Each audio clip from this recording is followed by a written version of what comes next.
So how would you like to know what your ideal candidate actually looks like?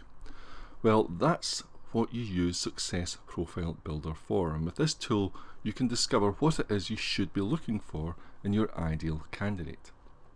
So here's how it works. If you go over to View Results, that'll take you to this page here, and select Success Profile Builder. Just click on the box. It'll then ask you to click here to access the Work Environment Analyzer tool, and it's this tool we're actually going to use right now.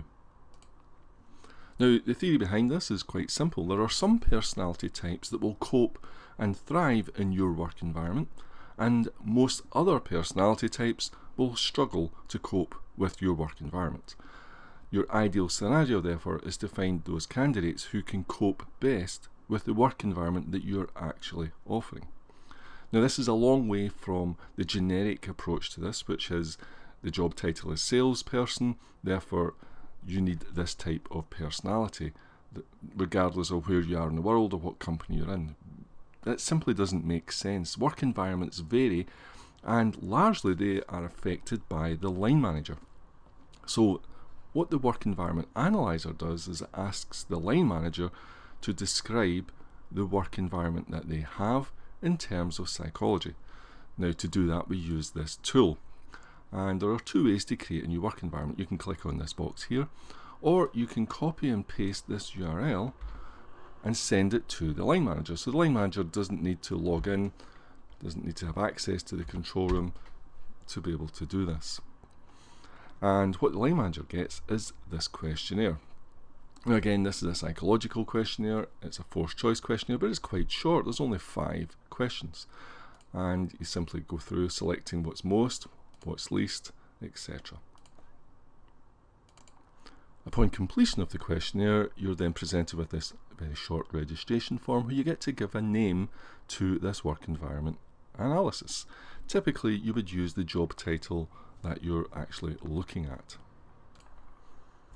So once this is completed, you can see what the job title is, and you might give it a reference number as well, not just the actual name, or depending on the size of your organization, how many jobs you store here.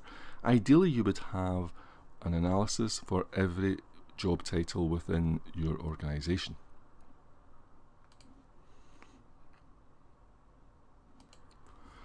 So now if we go back to the Work Environment Analyzer page, you can see that you have now created this report.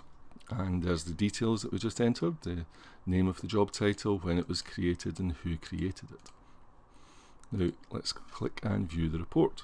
So when you come to here, it'll remind you how many credits you have, and it will remind you that you will consume a credit to actually watch and read this report.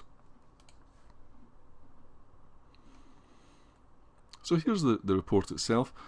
Again, all the detail associated with the report is summarized at the top of the page, and you can print and save this as a PDF for your own files. And what it covers is a very brief description of the general environment that you have described by completing the answers to those questions, covering creativity, hours and timekeeping, interaction with others, the physical work area, line manager style, and deadlines. Where it gets very interesting is when you now come down to the visuals, and the visuals consist of the People Maps map and some of the People Maps gauges. So what we're going to look at here is primarily the map. So what the map is going to tell us, and what we're looking at here, is your ideal candidates are likely to have their flag somewhere in this area of the People Maps map. So the idea behind this is that you are about to interview half a dozen candidates for a specific job, and what you want to know is which one of them or which of them could cope best with the work environment that you actually have.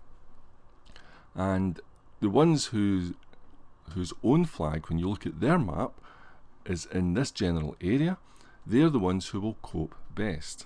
People outside of this area will struggle to cope with the work environment on an ongoing basis.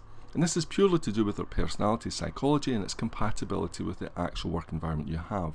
This has nothing to do with work experience, skills, training, or qualifications. So now we simply, when we're interviewing candidates, we go over, open up their Interview Pro report, for instance. And if we go over there now, so we know that this is what we're looking for. This is our work environment analysis.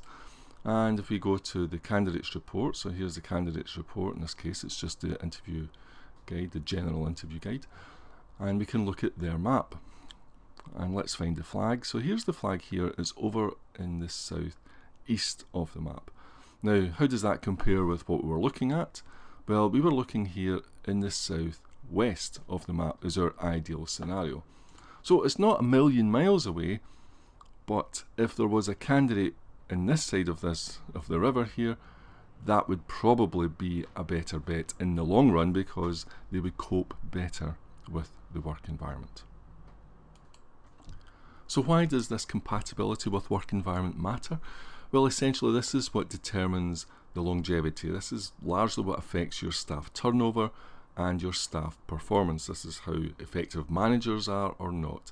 If you have a lot of staff who really struggle to cope with the work environment on a day-to-day basis, it's almost impossible for them to excel within that job role, within that work environment. Similarly, if you have a lot of staff who are compatible with the work environment you offer, then the chance that they have to excel and the likelihood that they will stay the job longer are extremely high.